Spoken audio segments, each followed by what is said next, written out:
Bettina Sabatini hat von seinem italienischen Pop die Liebe zur Kunst geerbt. Hier ein kleines Porträt. Ich kann mich erinnern, ich war am zweiten Schuljahr. Ich saß an der zweiten Bank während der Abweihung von dem Monument. Die Kirche war struppevoll, der Bischof war da. Und wo mein Papa seinen Namen genannt hat, hat mein Herz richtig gegluckst. Ich war richtig stolz auf meinen Papa.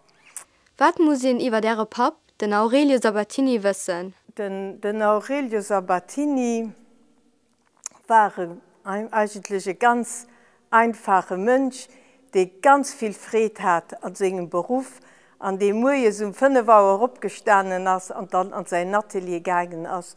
Geschafft hat, bis over spät, wo er mich stehen. Ich war an der Handwerkerschule zu Esch, und du hast auf Träger an die Gewerbeschule gegangen, und von da aus hat dann du seine Ausbildung mit Distinction auf der Akademie zu Nanzig gemacht. Aber auf der anderen Seite hatten er auch eine gute Ausbildung für Komposition und Zeichnen. Und das merkt den auch und diese Kompositionen in general und die Sachen, die an einer vielen Kirchen zu Lützeburg stehen hat. Alle Kirchen, wenn einen Auftrag hat, die Komposition wirklich aus seinem Herz geworden ist. Hat Italien ihren Pop seinen Stil geprägt? Ja, hier waren seine Gesichtsausdrücke mir ein Dusen. Könnte das vielleicht von seiner italienischen Aufstammung? Könnt ihr sehen. Und Eltern dafür gesorgt, dass die Italien nie vergessen wird. Es war natürlich ganz wichtig, dass wir als Kinder an die italienische Bildschule geschickt sind, wenn wir sie gedrillt sind. Und wir haben natürlich ganz viel von der italienischen Geschichte mitgeteilt gekriegt. Und das hat auch geholfen, für späterhin das Land besser kennenzulernen, weil ich selber bin hier nur auch an Italien mein Studium machen gegangen.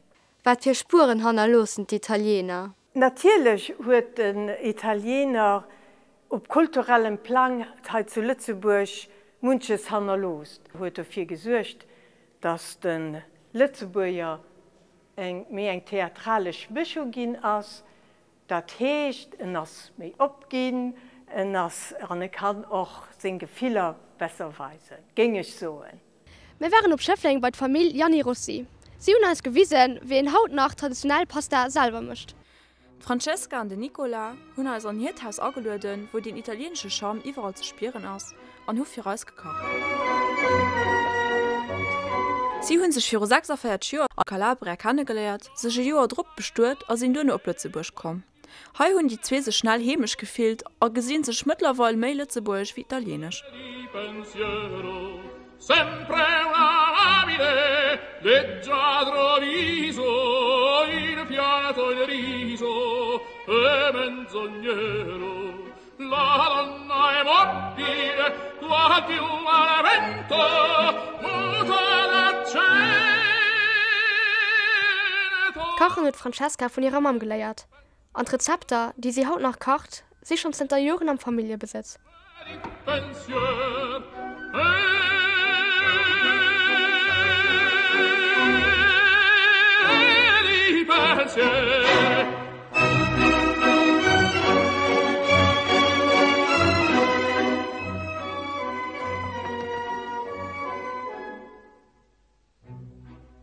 È sempre misero chi a lei s'affida, chi le confida, mal cauto il cuore. An dem neuen Buch Cucina Mia, was schon ganz viel Success hat, fand er ein paar von ihren persönlichen Lieblingsrezepte.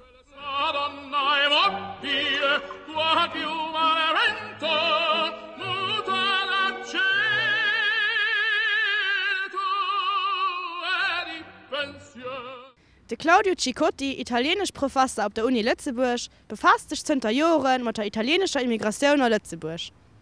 Je m'appelle Claudio Cicotti, j'enseigne la littérature italienne ici à l'Université de Luxembourg et je suis aussi responsable d'un projet de recherche qui s'intitule Tigri, textualité des Italiens de la Grande Région et intégration. Vous faites partie du projet Tigri. De quoi s'agit-il? Il s'agit d'un projet de recherche qui se focalise sur la production littéraire des Italiens de Luxembourg et de la Grande Région. Ici au Luxembourg, il y a plus ou moins 40 auteurs d'origine italienne qui utilisent pour la majorité la langue italienne.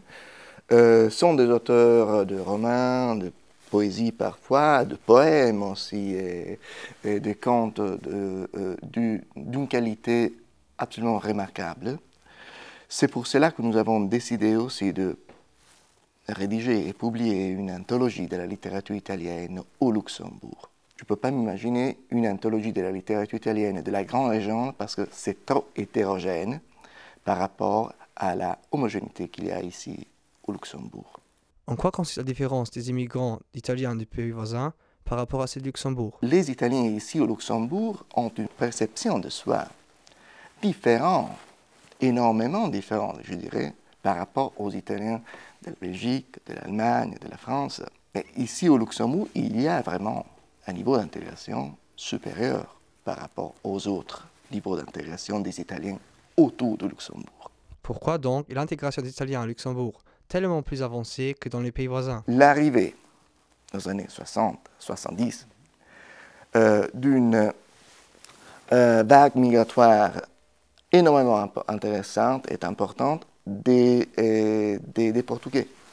Cela a, au niveau qualitatif, déterminé une augmentation, enrichi ultérieurement, modifié radicalement l'idée et l'image de l'Italien auprès des imaginaires des Luxembourgeois. Alors vous vous considérez comme un Italien ou un Luxembourgeois?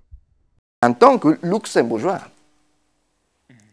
Alors, les Italiens aujourd'hui ne veulent pas parler de l'Italie de manière nostalgique, à l'époque, pas du passé. Mais je suis luxembourgeois, à un côté de moi et encore italien, je le garde, je le protège.